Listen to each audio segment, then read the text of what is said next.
So, before I tell you what I have got with me, I want you to quickly tell me what's your understanding of post-colonialism. Ma'am, I am guessing the writings in like in the sense of historical period. It is right after this sense of identity as not a colony but as a separate country, and then the writings that belongs to the country. Okay, who are some of the post-colonial writers? Even Ruth Prawar, I'm guessing. Yeah, Salman. Even outside India? Coetzee. What makes his writing post-colonial? It's a narrative that is not the colonial powers narrative. Okay, so there are these different post-colonialisms in when you talk about different literatures.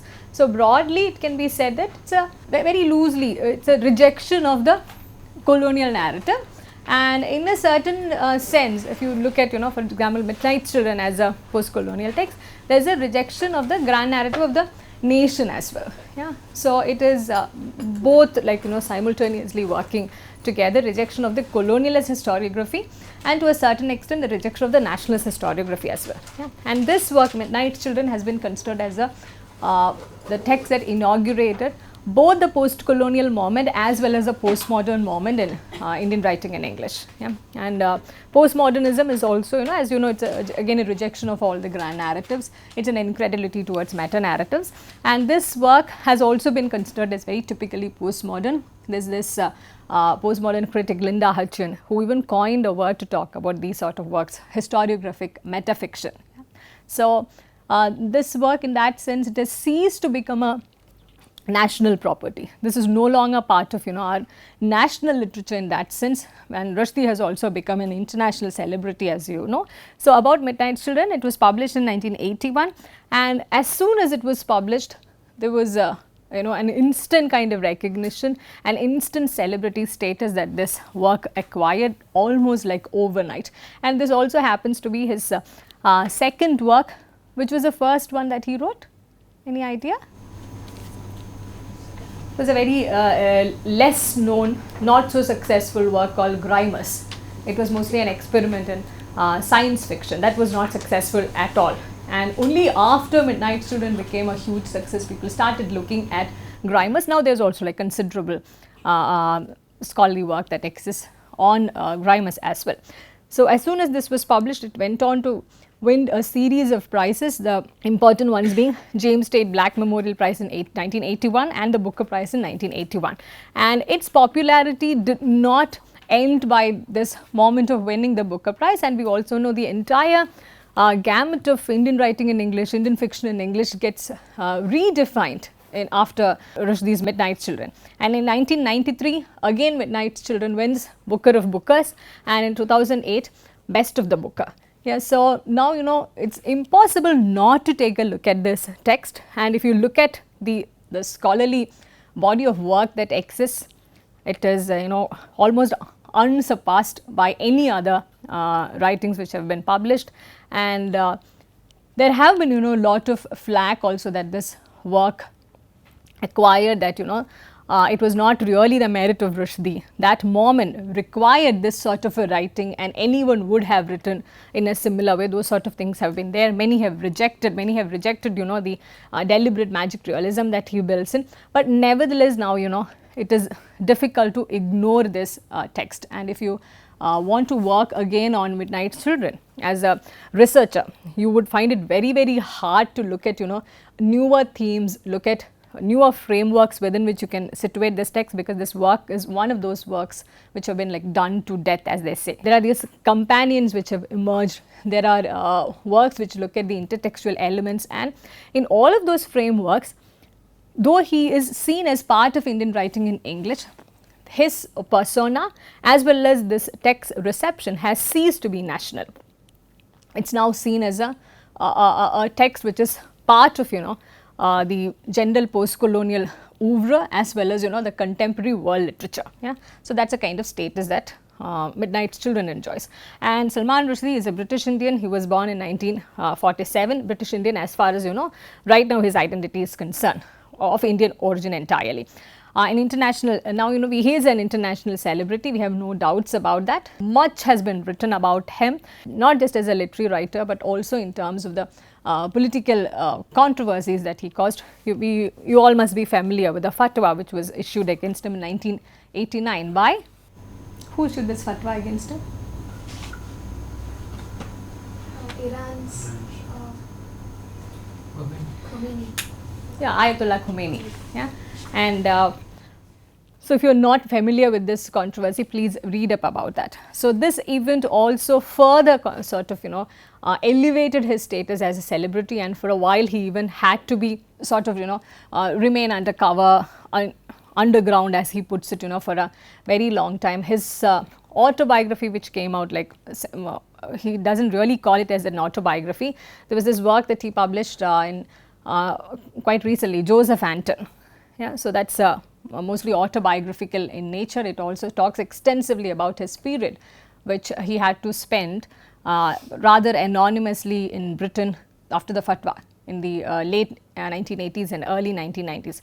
Joseph Anton, incidentally, is a name that he acquired during that time. He couldn't really lead a normal life for a long time, and the magic of his writing is such that though we may have like a lot of reservations against him, the kind of controversy that he has been part of at various points of time, even Joseph Anton, it forces us to sympathize with the author in certain way. Yeah, he talks extensively about the way he had been sidelined within India, about his relationships, and the entire narrative is pitched in such a way that you invariably sort of feel terribly sorry for that man. But we all know the kind of writings which have been otherwise available about him as part of journalistic writing, etc.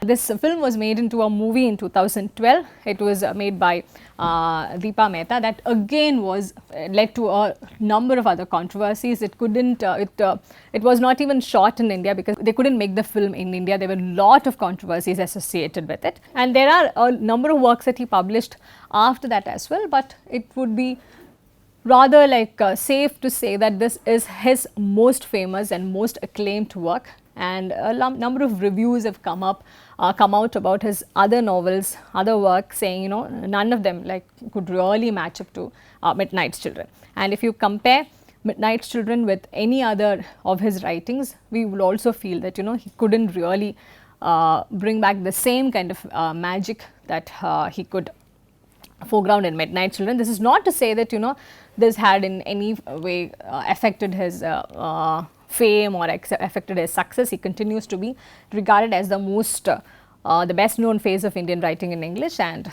perhaps the international celebrity that Indian writing in English has produced. So this is the broad outline of this novel.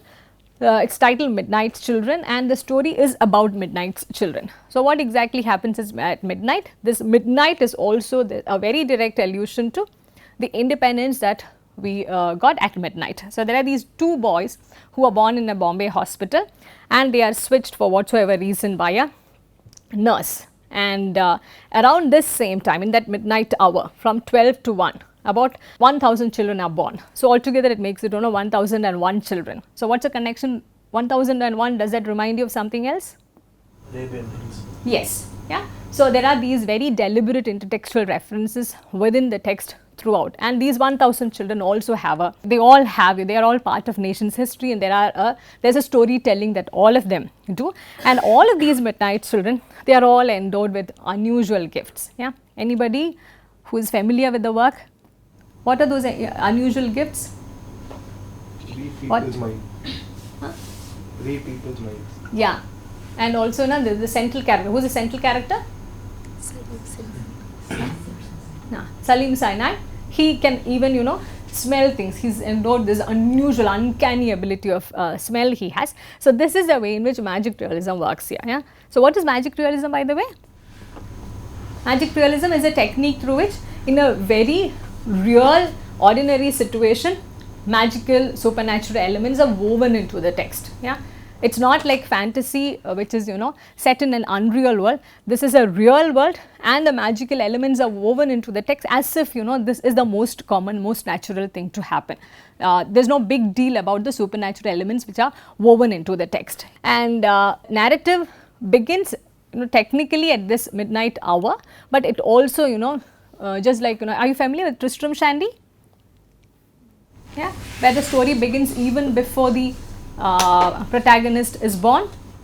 Yeah, so it's in the same way, and Rushdie also has acknowledged in multiple places that he was immensely influenced by Lawrence Sterne and his writing techniques. Yeah, so here also the story starts with the previous generation, and then it leads on to the life that the protagonist leads, and so this is what happens. This is the older generation with which the story begins, Aziz and Nazim. Actually, Salim is a son of a Hindu woman and a British colonialist, and Shiva is a son of this Muslim couple, Mumtaz and Ahmed, but they get switched at birth. So, Salim gets raised by this Muslim couple, yeah, and it also in that sense right at the outset totally challenges the idea of religion and how identity is linked to it. Yeah, it also exposes some of the promises of secularism that was made at the time at the midnight hour. Yeah, so this is perhaps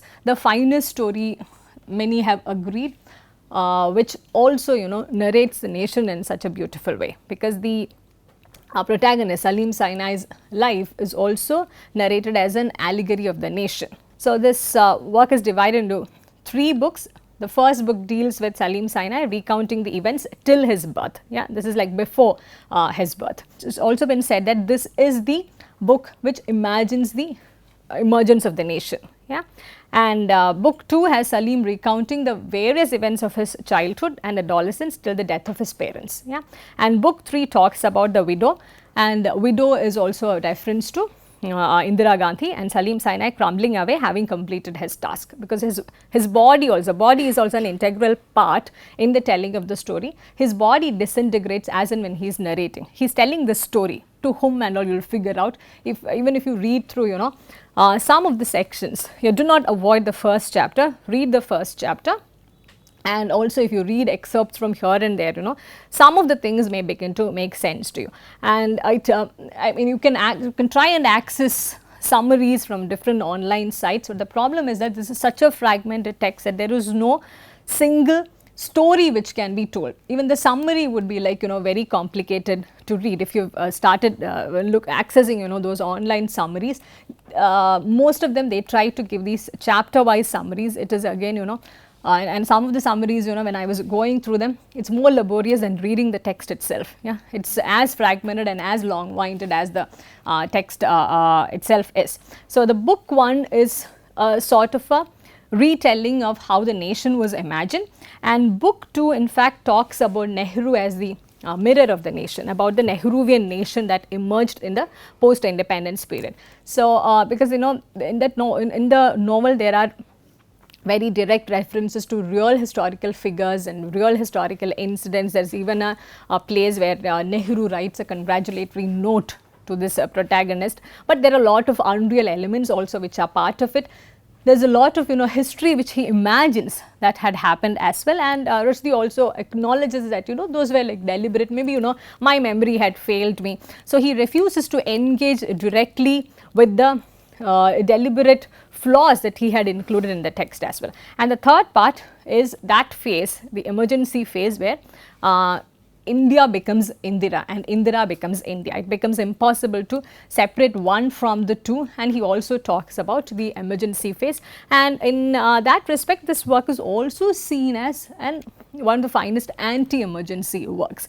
And there is also this thing which is said about this novel, that there was a couple of lines which made direct reference to Sanjay Gandhi and Indira Gandhi, and he was forced to take that line out because Indira Gandhi was unhappy about it. In the later editions, it seems that one line which offended Indira Gandhi was not there. So I will not give a detailed plot summary as such. Maybe this framework will help you to access the text in an easier way. So there are certain historical instances, real historical instances, which are referred to: the Rowlatt Act and the Amritsar massacre in 1919, transfer of power 1947, the States Reorganization Act in 1956, Indo-Pakistani Air War in 1956, the Bangladesh Liberation War 1971, in India's first nuclear test, which also was called Smiling Buddha in 1974, the event of emergency, 2 years 75 to 77, and the subsequent sterilization and the civic beautification programs that we know about, whatever happened after the emergency. And if you look at these set of events, at least some of them, they do not have a proper official narrative, like Amritsar massacre or transfer of power, how it also had a dark history to it, the horrors of partition, and about again, the state reorganization was not a very neat and tidy process. There were a lot of struggles and lot of, though it was not a bloody affair, it was not a neat, happy affair either. So, and emergency, another event in the nation where we do not have a proper official narrative. So, he tries to narrativize these incidents, drawing from history and also imposing a certain personal touch to it. There are two possible, one is secular national narrative, cosmopolitan narrative. So, there are two narratives which go simultaneously. If you look at the narrative of this novel, there is a secular national narrative on the one hand, which makes it a national allegory. There is also a cosmopolitan narrative which makes it post-colonial in a certain way, which also makes the text accessible to a non-Indian reader as well. So, this is the maybe when you are reading the text, when you are trying to analyze it, you can keep these two as sort of like a road map through the text. So, this novel is in fact more than any other thing, it is a critique of the post-Nehruvian era. What is the significance of the Nehruvian era? Who was Nehru? Why is the Nehruvian era considered very significant in India's history? Most of the things which were formative to the nation in terms of, now when we look back, the foundations of almost everything, even the terrible things which are surfacing now, the foundations of everything was laid down during that period. So, later this entire era came to be known as Nehruvian, and even after Nehru's term as Prime Minister, after his death also, this term gets used for a long time. In fact, the first significant breakdown of the Nehruvian consensus about progress, about democracy, about planning, about the growth of the nation, all of this happens from in the 1970s, and the culmination of which we find in the event of emergency. And after that, a number of critiques about the Nehruvian consensus has come out. This novel does not entirely critique the post-Nehruvian phase, does not entirely critique the Nehruvian phase. At some level, it also, we get this feeling that it's still upholding the Nehruvian golden age, and also like speculating that things would have been better had the Nehruvian project been taken into the completion. But the novel is largely set in a post-Nehruvian mood. After the nation ceases to bask in the glory of whatever it began to achieve in the post-independence period. So, this also very significantly, it questions the compartmentalization of religion and politics. That was something key in the Nehruvian imagining of the nation, that religion need not interfere in the nation, in the political affairs. Religion and politics should be two separate things. But in the contemporary, we know that there is no way in which one can be separated from the other. Maybe this forceful compartmentalization had also not really enable people to deal with either of those in an effective way. Even when Dalit historians talk about how caste had been dealt with in the post-independence period, many feel that it is this separation of the private from the public which dealt to this non-engagement with certain unsettling and uncomfortable factors of the nation. So, he also questions in this process in Rushdie's novel, the process through which Nehru tried to come up with this rationalist premises on which he believed that the nation can really progress. So, there are a number of good things about that, but also the flip side of this was being all the more visible in the post-Nehruvian phase, especially after the emergency period. Maybe some of those things we will also hear about in the presentation in the next two classes. And he also talks about a way in which these two works, Constitution and Discovery of India, there is Indian Constitution and Discovery of India as a text authored by Nehru, and these two texts are considered as foundational to the nation. There is a way in which the narrative of the nation, narrative of the nation's progress has been told to us in such a way that the Discovery of India, it ceases to be a text authored by one of the Indians, but it becomes a foundational text in imagining the nation itself. So, he also at some level we feel Rushdie is subscribing to that, and he also departs from that quite significantly. We will not go into the details of this. And this novel also signals a breakdown of this Nehruvian consensus, where religion, caste, they are no longer considered as private or apolitical categories. They are very political. They are also categories which need to be engaged with in the public space, in the public sphere by private individuals.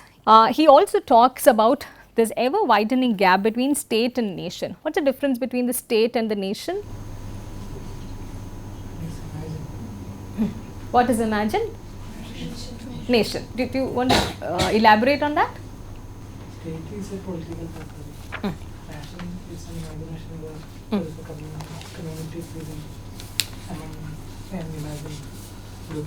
Yeah, because if you look at any nation which emerged, even before the nation emerges, it's first imagined. Yeah, there's Benedict Anderson who first talk about nation as imagined communities. Yeah, so there is a, regardless of the political territory, the state, the nation first exists in the imagination, and this is why a number of problems of the nation are also glossed over, because in the imagination it's a unified unit, it's a unified territory, it's a unified set of people, it's a homogeneous set of people which are imagined. And this novel addresses the gap between the state, the widening gap between the state and the nation. Yeah, it does not feel inhibited to talk about this gap. If you compare Midnight Children with the other works produced from India, there is a need to continue to talk about this imagined community. There is a continued need to foreground the aspects of the nation which were important even before the nation emerged and in the post-independence years. But here he is fearless in that sense to talk about this gap between the state and the nation, and also talking about how the state failed in a certain way in responding to this imagination which was there in the first place. Yeah, and he also addresses the rise of the right-wing politics in a critical way, and which is why there is a character whose identity is fragmented in a way. It's a predominantly a Muslim character, who is at the surface level, but we also know that if you get to the heart of it, the identity, the formation of the identity is not very easy. Yeah, it's not entirely in terms of the lineage, in terms of blood. Yeah, it's not entirely a Muslim character. So he also problematizes the idea of the secular, how the identities are categorized, and the rise of different kinds of politics in comparison with the different identities that emerge. Yeah, and there is a way in which he also talks about the Nehruvian India as a secular past. Yeah, he critiques it, but there is still a falling back on the Nehruvian model, wondering whether that would have been the perfect way to take this nation forward. And some of the things which you would be constantly hearing in connection with this text: code mixing, hybridization of language. There is this continuous use of English and Urdu. He is also the first Indian English writer who had stopped bothering about using the King's English or the Queen's English. Yeah, he very generously mixes registers, codes. Yeah, he is not very reverential about the kind of language that he is using, and there are also references to language riots in Maharashtra, and there are references to a lot of the these fragmentations of identities in terms of religion, in terms of caste, in terms of personal political affiliations, in terms of language, yeah, so on and so forth. It would be possible, though the idea of the secular can be critiqued at various levels within this novel. There is also a way in which this novel can be seen as participating in this mission to come up with a secular narration, just when the ideas of secularism, just when the ideals of secularism were facing a lot of threat, a lot of danger in the post-emergency era. And Rushdie himself has acknowledged in some of his own writings and some of his interviews that one of the impetus was also the emergency for writing this novel. So the post-emergency had refashioned the secular self within India in particular ways, yeah, and secularism, the way in which secularism began to be understood was very different in the post emergency era. So, when you look at Indian writing in English in general, until this moment we were talking about mostly about post independence, yeah, and now there is another marker suddenly to talk about, yeah. Independence ceases to be the only big thing that happened in the nation, independence and partition, yeah, and now we have emergency, which sees the breaking down of all of those promises on which the nation was supposedly, built in the post-independence period. So, this novel in that sense, it is also narrated from a minoritarian perspective. There is a trajectory of predominantly of Muslim identity which is being foregrounded, but this is of multiple parentage, which as we know, yeah, he is raised by a Muslim couple, but the parents are Hindu and British, yeah. And the narration also begins in 1915. It also significantly begins with an event which results in Salim's grandfather's loss of faith, and those things are also narrated with a lot of irony, a generous dose of irony, and you also find many of those things very hard to believe. It is not as if a life changing thing occurred in his life for him to lose his faith, yeah. It is a very trivial silly thing that happens, which we will not go into that in detail. So, there is this section where he talks about, and my grandfather, this is this happens. This is a description of a moment which leads to his loss of faith, yeah, and this happens right after he offers his prayers. And my grandfather, lurching upright, made a resolve, stood, rolled cheroot, stared across the lake, and was knocked forever into that middle place, unable to worship a god in whose existence he could not wholly disbelieve. Permanent alteration, a whole, yeah. So, it is not as if something really happens, yeah, and something very trivial happens, which I want you to figure out, yeah, or maybe in the next presentation you will get to know. Something very trivial happens and he makes this life changing decision, and this beginning is very significant to the novel Midnight Children, because we have a character who is predominantly Muslim, whose identity is Muslim, but that is not really tied with his ideas of faith. Yeah. So, it exposes the fallacies of the ways in which identity works. It also talks about talks about how secularism has not been defined in a proper way. It is still defined in terms of religious identities, faith. Yeah. So, what happens to a person, a citizen who say rejects his faith and retains his religious identity, yeah. So, those are some of the things which the novel very ironically explores, and there is an unreliable narrative voice. I hope one of them will be talking about the unreliability of this text.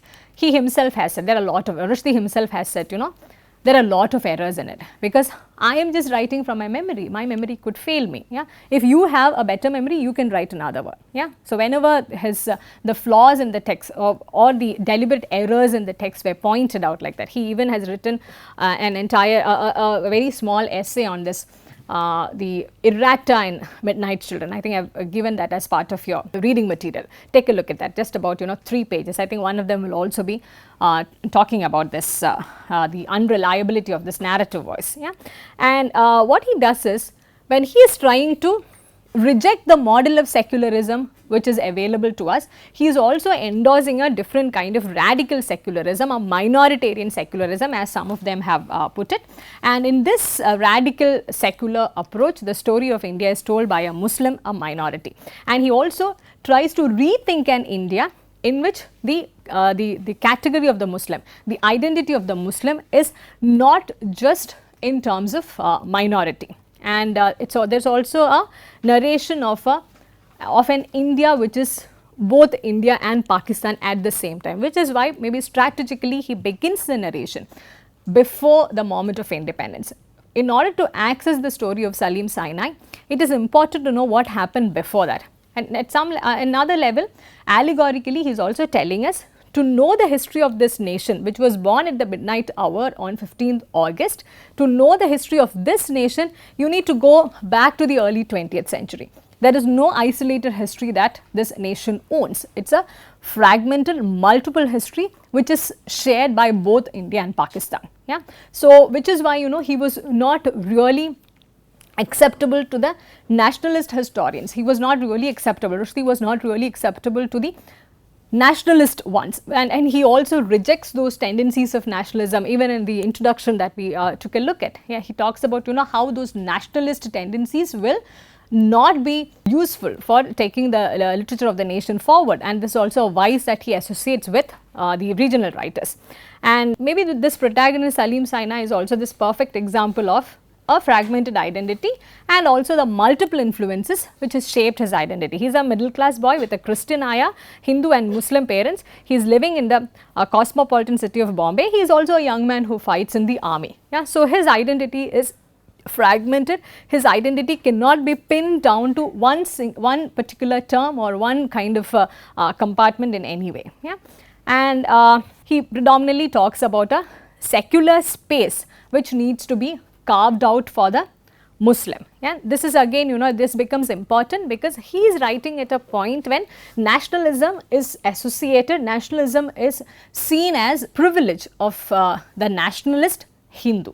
Yeah? And he is also writing at a time when there is a need for rewriting the nationalist history is being envisioned, yeah? Because subaltern studies also happens during that time. We have no direct kind of an evidence to prove that Rushdie influenced subaltern studies or subaltern studies influenced Rushdie. There is very little dialogue that we can find between them, but nevertheless that was also the time when the nationalist historiography was being reimagined, rewritten from different quarters. Yeah? There is a work by Priyamada Gopal where she quotes from Nehru's discovery of India, and there she also identifies this thing about how Nehru says, since British rule came to India, Muslims have produced a few individuals of the modern type. Yeah?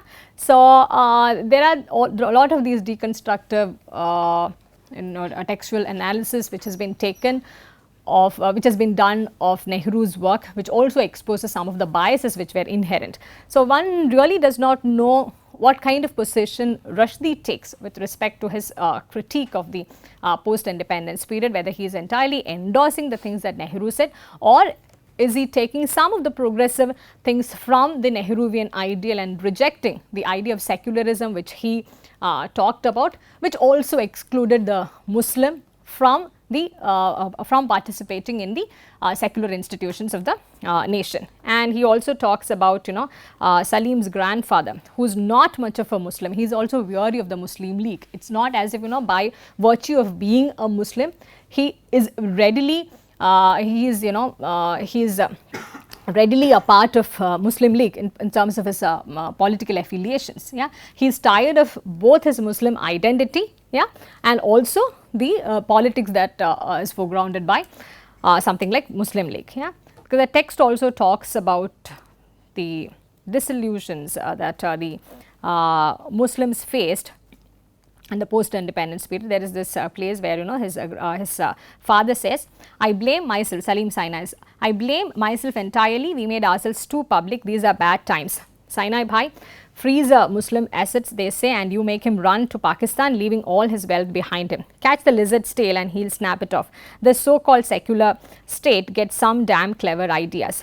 We are a secular state, Nehru announced, and Morarji and Patel and Menon all agreed, but still Ahmed Sinai shivered under the influence of the freeze. Yeah? So, there are these references to lot of historical incidents, lot of historical figures, and there is lot of irony in this, and he is clearly, Rushdie is clearly not endorsing the idea of nationalism which is currently prevalent, but one is not too sure what exactly he is rejecting and what he is embracing. He is not too much on the radical side either. He is not entirely rejecting the nationalist historiography, but only certain aspects of which have given rise to a skewed kind of secular nationalist discourse. Yeah. So, this has also been seen as an attempt to trace a genealogy of post-colonial citizenship. Yeah, this is seen as the poster novel of post-colonialism in that sense. And in terms of the magic realist elements, even this character Salim, he often shifts between belief and skepticism, and those are seen as very regular common occurrences, but there are certain supernatural elements which are built into it. The novel talks about magicians living in Delhi, about a Muslim ghetto which is in the shadow of the Friday mosque. Yeah. So, a lot of those things are part, there is almost like every thing that could be talked about India is part of this novel. So, the intertextuality of this text, there are a lot of references to intertextual references to Marquet's 100 Years of Solitude, Tyndrum, Tristram Shandy, Ramayana, Mahabharata, Quran, and Saadat Hasan Manto's short stories, Nehru's speeches, and a lot of newspaper accounts. Yeah, the veracity of all of these, because sometimes he even quotes, misquotes, all of that is part of the narration. Those are also deliberate strategies. He does not really comment on those things. And this work has also been seen as an example of the post-colonial exotic, in the sense of the Booker continues as the Booker event is seen as a continuation of the imperial literary condescension, yeah, like the imperial master still telling us, validating the work in certain ways, because the Booker event was also very instrumental in catapulting this work to fame, and also in Rushdie being this redefining figure in Indian writing in English. And maybe again after we discuss the novel, that would be appropriate to come back to this discussion. And post-colonialism itself has been seen as a market strategy in terms of the global literary market. I am not talking about the idea, the concept of post-colonialism, but writing for the post-colonial market has also been seen as a strategy. And there were also similar narrations around the same time. The Trottenama published by Alan Seeley. The novel was published in 1988, but it was written much before that. And Alan Seeley, it is said that he comes across the novel and then he decides to change some of the aspects, because that also originally had a narrator who was born at midnight. Rushdie also talks about how it is just a historic accident that he became the first one to publish such a novel, because he says he came across at least half a dozen writers from different parts of India who were conceiving of a similar novel, yeah, which is why he himself believes that maybe this sort of a novel was there, that the novel was begging to be narrated by the nation, yeah, because at least half a dozen other regional writers were also conceiving this idea in multiple ways. But again, this was the first one to get published, so there is absolutely no use talking about what the fate of Rushdie or Midnight Children would have been if some other novel had got published before that. Alan Seeley, in his one of his interviews, he writes, two writers responding to the same historical moment. They have read the same book, but the book is India. We do not write but are written. And Rushdie also pretty much echoes the same thing in most of his works, like whenever he is questioned about the inclusion of certain events or the exclusion of certain events, either he says these are the things that I remember, or he says these are the things that India has begged me to write about. And Shadow Lines by Amitav Ghosh also, though the narrative framework is a little different, that is also a retelling of the nation's history. So, we could in fact trace a number of works which also again rewrite the nation, retell the nation's story in different ways after Rushdie. This is the review of the book that appeared in New York Times. This was in 81. So, this is what was written about the book in 1981, and this is the reception that it got in the West. It is impossible to resist a novel that contains a sentence, "My sister, the brass monkey, developed the curious habit of setting fire to shoes," or one that will pause to observe. As it considers an unhappy India, sacred cows eat anything. According to Midnight Children, guilt is a fog, optimism is a disease, freedom is a myth, fried spiders cure blindness, and Gandhi will die at the wrong time. Yeah. So, those are some of the other things. The obvious comparisons are to Gunther Grass. And this has been lot of scholarly work also exists in that sense, yeah, about Gunther Grass and Marquez. I am happy to oblige the obvious. Like Grass and Marquez, Rushdie gives us history, politics, myth, food, magic, wit and dung. Yeah. Towards the end, in fact, this protagonist also has a connection with pickle. Yeah. So, that is a way in which it includes the grandest narrative and also the most trivial of things from that. The protagonist also considers that he is handcuffed to history, and this phrase has been quoted and misquoted in a lot of works after Midnight Children. He also uses this phrase, chutnified history, and the phrase has been used to talk about his language as well, the chutnification of English, and how Rushdie makes it possible after Midnight Children. Yeah. Then he adds in no particular order, blind art lover, a poet who is verbless and impotent, some cultures and cobras, a peep show and many clocks, telepathy and the nose as a genital organ, Mr. Rushdie isn't nice, although he is funny and vulgar. The world of Midnight Children is not at all genteel as the world of Anita Desai tends to be. It's a shadow in Paul Scott's mirror, or perhaps what E.M. Foster heard in the cave, with a lot of symbolic curry added. The clocks, the dreams, the ambiguity of snakes, the moon and the silver spittoon, the fishermen and the clowns. He's asking, who broke us apart and why must we die? Fragmented for a failed India and 1001 plots. Yeah. So right from the beginning, the comparisons have not been with other Indian English writers, but the comparisons were with either with other post-colonial writers or other figures who were already established canonical writers. So even at a later point, the comparison is always, whenever Indian writing in English is talked about, and if Rushdie is also mentioned, it's always about whether the other writers are matching up to this standard. Yeah, but Rushdie's work, per se, it has never been compared with any other Indian English writer, and he only acknowledges two writers who had influenced him, Lawrence Sterne and G.V. Desani, who wrote All About H. Hatter in the 1940s. After Rushdie acknowledges G.V. Desani and All About H. Hatter, it comes back into print. That's a kind of power that Rushdie has, not just as an author, but also as a person who has a power to reinvent canon, right. So these sort of rave reviews continue to happen in the Western scenario. Maybe India was a little late to respond to this sort of mega reception that Rushdie was receiving.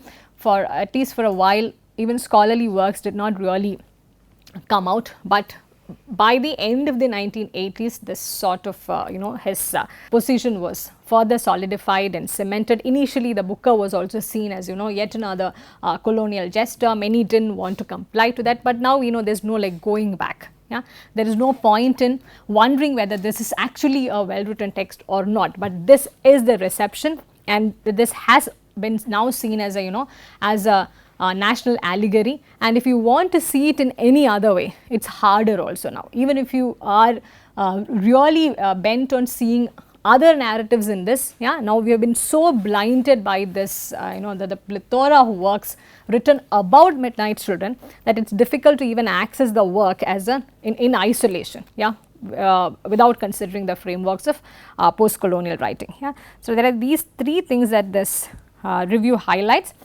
If I understand Mr. Rushdie, he is equally outraged by the English imposition on India, Indira Gandhi's emergency which did away with liberal democracy in India, and the novel itself which can't find out how to explain partition and fragmentation and a hole in the spiritual heart. Yeah. So this is how this novel becomes post-colonial and postmodern at the same time. Yeah. It's a metafiction. It is, it talks about, there is self-referentiality. The novel is unhappy about the novel, and the novel is unhappy about the nation as well. There is an article by John Nee who talks about the Indian English novel in the 1980s and 1990s. In the first paragraph, right in the first line, he says, if 1980s and Midnight Children, if it has witnessed the second coming of Indian writing in English, then Rushdie is its messiah. So that's the sort of status that has been accorded to him. Though in that, that's a very well acclaimed article by John Mee, yeah, Jonmee, yeah. Throughout the work, though he is talking about the novel of the 1980s and 1990s, Rushdie emerges as the most important figure. Even when the other works are being talked about, it's always in connection with Rushdie. How it, either it is Rushdian in a Rushdie-esque in a certain way, or it moves away from Rushdie in particular way. So Rushdie, quite inadvertently, that essay was written in the late 90s. Yeah. So by then, he emerges not just as the most important figure, he also emerges as the yardstick, yeah, the standard against which the rest of Indian writing in English is evaluated and judged. Yeah. And in the post-1990s phase, some of the feminist critics have written against this, the consideration of Rushdie as a central figure, so that other kinds of writings have not, in such a way that the other kind of writings have not been able to emerge at all, because either one writes about the nation and gets recognition. If one is not writing about the nation, it is also seen as an inadequacy, as a failure, because one is not competent enough to talk like that. Even in this review that we took a look at, you saw the direct comparison between Rushdie and Anita Desai, because before Rushdie, Anita Desai was the best known international face from India, and after Rushdie emerges as the most famous, the most visible one, Anita Desai's work is also seen lesser in terms of, though she also enjoyed a wide readership, it is not seen as grandiloquent, as profound as Rushdie's works are. Yeah. So, I hope you will take a look at the novel to get a feel of his narration. Please read the first chapter at least before you listen to the presentations, and also I think it would be rather dumb to do an entire course on Indian fiction in English and not to have read Rushdie at least partially. Yeah. So, get a sense of that, and it would be, I do not think they also will be able to cover the critical ground, yeah, which talks about the novel, because much has been written, difficult to bring all of them together. So, mostly it will be a general discussion based on a couple of themes that they would highlight. Yeah. So, you also read up, and if you have more things to talk about, let us take a look at that in the next couple of sessions. Okay. So, we wind up with that. Thank you.